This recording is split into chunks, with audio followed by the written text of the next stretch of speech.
ధర వెంటనే petrol gas వెంటనే రచించాలి మోడీ ముందు వెంటనే మోడీ ముందు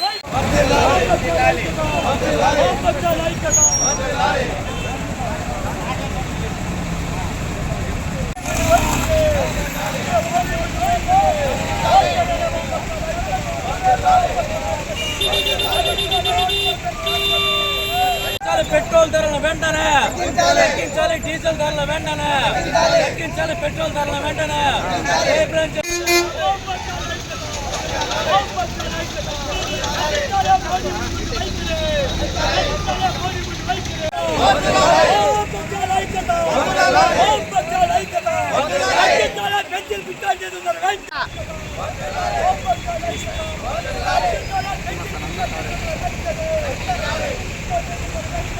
కార్పొరేట్లకు దోపిడీ చేసి ప్రజల ఆస్తుల్ని దోపిడీ చేసి కార్పొరేట్ రంగాన్ని కట్టబెట్టడం, రెండవది మత ఉన్మాదాన్ని రెచ్చగొట్టడం, ప్రజల్ని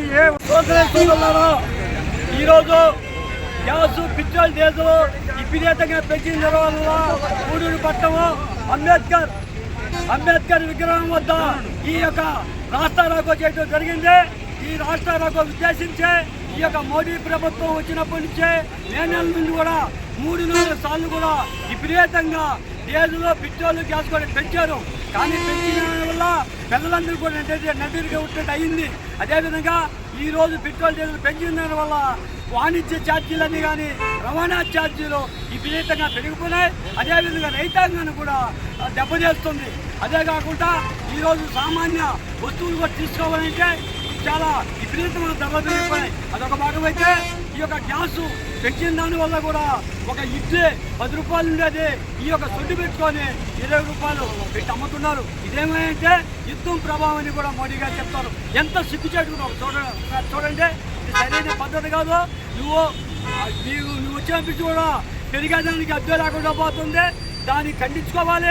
ఖండించుకొని పెంచిన డీజిల్, పెట్రోల్, అదేవిధంగా గ్యాస్ ఛార్జీలు కూడా వెంటనే తగ్గించాలని సిపిఎం పార్టీగా డిమాండ్ చేస్తున్నాం. ఆధ్వర్యంలో రాష్ట్ర వ్యాప్తంగా కూడా పెంచిన పెట్రోల్, డీజిల్ ధరలు, గ్యాస్ ధరలకు వ్యతిరేకంగా ధర్నా కార్యక్రమం పిలుపుని జరుగుతోంది. అందులో భాగంగా టవర్ క్లాక్ సెంటర్ వద్ద కూడా వామపక్షాల ఆధ్వర్యంలో పెద్ద ఎత్తున కూడా రాష్ట్ర చేయడం జరిగింది. ఈరోజు దేశంలో నరేంద్ర మోడీ అధికారంలోకి వచ్చిన తర్వాత దశల వారీగా పేద ప్రజలకు నడ్డి విరిచే విధంగా అన్ని రకాల వనరులు పెంచుకుంటూనే గ్యాస్, డీజిల్ ధరలు మొన్నటిదాకా పెంచము, 5 రాష్ట్రాల ఎలక్షన్ అయిపోయిన వరకు కూడా ఎక్కడ పెంచమని చెప్తున్నాడు కేంద్ర ప్రభుత్వం. ఎలక్షన్ అయిపోగానే దశల వారికి ఈరోజు 4-5 సార్లు పెట్రోల్, డీజిల్ ధరలు పెంచమంటే కూడా సామాన్య మధ్యతరగతి ప్రజల మీద నట్టి విరిచే పరిస్థితి ఈరోజు ఎదురవుతోంది. పెరిగేవాడికి అద్దె లేకుండా పెంచేవాడికి బుద్ధే లేకుండా ఈరోజు మన భారతదేశంలో గ్యాస్ ధరలు పెరిగిపోతాయి. మన రాష్ట్రంలో దౌర్భాగ్యం ఏంటంటే ఈ కూటమి ప్రభుత్వం వల్ల ఓఎన్జీసీ గ్యాస్ విశాఖపట్నంలో టన్నులు గ్యాస్ బయటకు వస్తూ ఉంది. అది రిలయన్స్ వాడు ఎత్తుకోబోతున్నాడు. కానీ మన రాష్ట్రంలో వినియోగదారులకు అమ్ముకునే దానికి మనకి ఎక్కడ రాదు. మన రాష్ట్రంలో మన వసతులతో, మన కరెంటు, మన భూగర్భ జలాలు చూసే గ్యాస్ని మన రాష్ట్ర అవసరాలకు వాడుకునే దానికి ఎక్కడా లేకుండా పోతుంది. కార్పొరేట్ సంస్థలకు అమ్ముకునే దానికి, ఇతర దేశాలకు అమ్ముకునే దానికి ఆ గ్యాస్ ఉపయోగపడుతుంది తప్ప మన ఆకలి తీర్చేదానికి ఎక్కడ ఉపయోగపడలేదు. ఈరోజు చూస్తూ ఉంటే గ్యాస్, పెట్రోల్ వల్ల పేద ప్రజలు ఎక్కడ ఇబ్బంది పడుతున్నారు.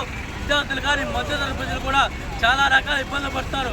విద్యార్థులు అయితే ఈరోజు కాలేజీకి పోవడానికి కూడా ఒంటరిగా హాస్టల్స్లో సిలిండర్ తెచ్చి పెట్టుకుని వండుకోవాలన్నా, హాస్టల్లో ఉండాలన్నా కూడా విపరీతంగా పెరిగిపోతాయి. ప్రభుత్వ హాస్టల్లో మెస్ ఛార్జీలు కూడా వాళ్ళు వండుకునే పరిస్థితి ఈరోజు లేకుండా పోతుంది. ఎక్కడైనా కానీ కేంద్ర ప్రభుత్వం తక్షణ స్పందించి ఈ గ్యాస్ ధరలు, పెట్రోల్ ధరలన్నిటి కూడా సరైనప్పుడు మార్గం నడిపించి క్రూడ్ ఆయిల్ ధరలే వాడు తగ్గుతున్నాయి, బ్యారెల్ ధరలేమో తగ్గుతున్నాయి. కానీ ఈ దేశంలో మాత్రం పెట్రోల్, డీజిల్ ధరలు పెరుగుతున్నాయి.